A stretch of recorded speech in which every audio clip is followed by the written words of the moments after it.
would tend there to get in Parliament, therefore, either really rich people that don't need money, or you will get people that were earning sort of 30,000, 80,000 is a big jump. If I had my way, I would halve the number of MPs and double the salaries. And I do think there's a problem with the talent of some ministers, right? Some ministers, definitely I can think of ministers that are absolutely suited to the job and the right person at the right time and all that, but also the opposite is true.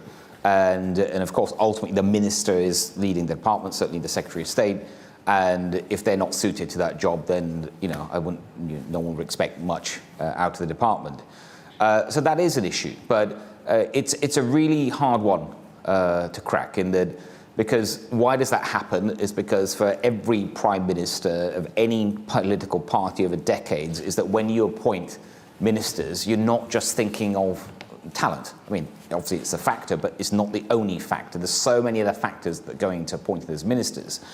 And I'm not, personally, I don't know how you change that in any sort of meaningful way. Now, you could have a set of mitigants around that, so if you, and this will happen, there will be, now and in the future, there will be appointments of ministers that, a prime minister may even know is probably not the best person to do that job, but I've got to appoint him and her to that job. So you might build sort of mitigants around that, maybe with some stronger junior ministers, maybe more oversight of the department, maybe taking away some of the responsibilities of the department and putting it somewhere else. But I accept that there is an issue, and I think that's probably generally true of most countries, and certainly if we compare ourselves as we should to liberal democracies, I think it's probably an issue in most countries. Now, there are different approaches to different countries, and just was linking it to, I think it was Ben's question. And some countries, France, US, others, but let's look at European countries, perhaps a bit more comparable in terms of parliamentary democracies, where you can bring experts in, and they are made ministers. So, as you know, we don't do that. And of the advantage, I think, is obvious that they're an expert. There's a disadvantage though as well. They're not elected. They have no constituents. It's hard for them in a parliament, to sort of to answer questions in a way that that sort of they can claim at least some knowledge of what the public might think. And no one's voted for them; they've been appointed, and so there are sort of pros and cons there. And if we did that in the UK, we might be having a different question about why are unelected people being given so much power. And then you asked me about other countries. I mean, I'll give you an example. This will never happen here. It won't happen in any other country, but you can see why it works in this particular country. That's Singapore. I was having a breakfast a few weeks back with the health minister of Singapore, a friend of mine. And I've known this I used to live in Singapore. I lived there 3 years before I came into politics. And I knew this at the time. And he just reminded me that, that ministers in Singapore, their cabinet, their salaries are over $1 million. Right, a PM's salary there in Singapore is $2 million, and similarly with civil servants, their salaries are very high. Now the cost of living in Singapore is about the same as London, and so the salaries are huge. And what they do in Singapore is they index salaries of ministers and senior civil servants to the private sector. The PM salary there, for example, is indexed to CEO salaries. They take CEO salaries of the top companies in Singapore, and as those go up and down, the Prime Minister's salary moves up and down.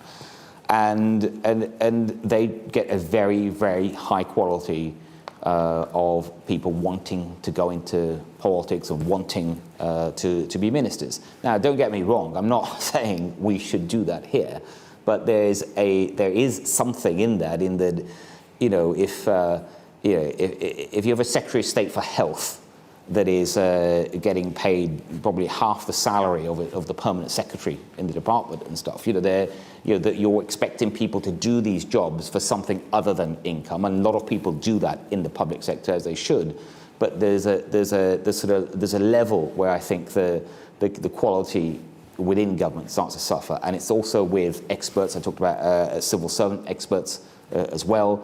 I think recently I think I saw some news about the Treasury, I think it was trying to hire an AI expert for something like £70,000 or something like that. Now, £70,000, don't get me wrong, it's a lot of money, right? But it's not going to get you an AI expert when companies are paying 10 times that.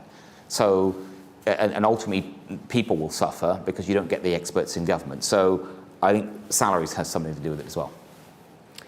I just wanted to sort of build on the point there that you're making and ask whether you think we should be worried that actually there's a lot of expertise and experience that's going to leave Parliament, given the number of MPs who've said, like yourself, that they're standing down. Just building on Robert's question, should we be worried that actually Parliament's going to lose a lot of expertise? Of course, we do bring people into the House of Lords and create precisely that unelected expertise. You know, sometimes people are brought into the House of Lords to be ministers.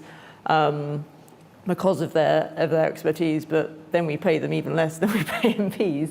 So I mean, we have the first of all worlds there. I think that there are lots of reasons that MPs will be standing down, but one of the issues, not just in this Parliament, in all the sort of, as we get to the end of each Parliament, obviously MPs leave, and there'll be lots of reasons, but one of the reasons, I think, either people leave or you're not getting more sort of diverse background of people as in different professions and things as well, wanting to join Parliament, is I think salaries is an issue. An MP salary is, I think, £88,000 at the moment, and again, it's a lot of money. It's more than double the national average, but you get what you pay for, right? You get what you pay for. You know, if people want to see GPs or nurses or senior nurses or head teachers or an accountant, give up their job to want to come into Parliament, they have to going to take a massive fall in their lifestyle to do it, and a lot of people are not willing to do that. So you either attend there to get in Parliament there for either really rich people that don't need money, and therefore they don't care if their salary is 88,000 or 28,000, or you will get people that were earning sort of 30,000, 80,000 is a big jump, but they might not come with the skills that Parliament needs. So if I had my way, I would halve the number of MPs and double the salaries. Right? It wouldn't cost the taxpayer a penny, and you'd get a much higher quality of Parliament and ministers. Some more questions in the room.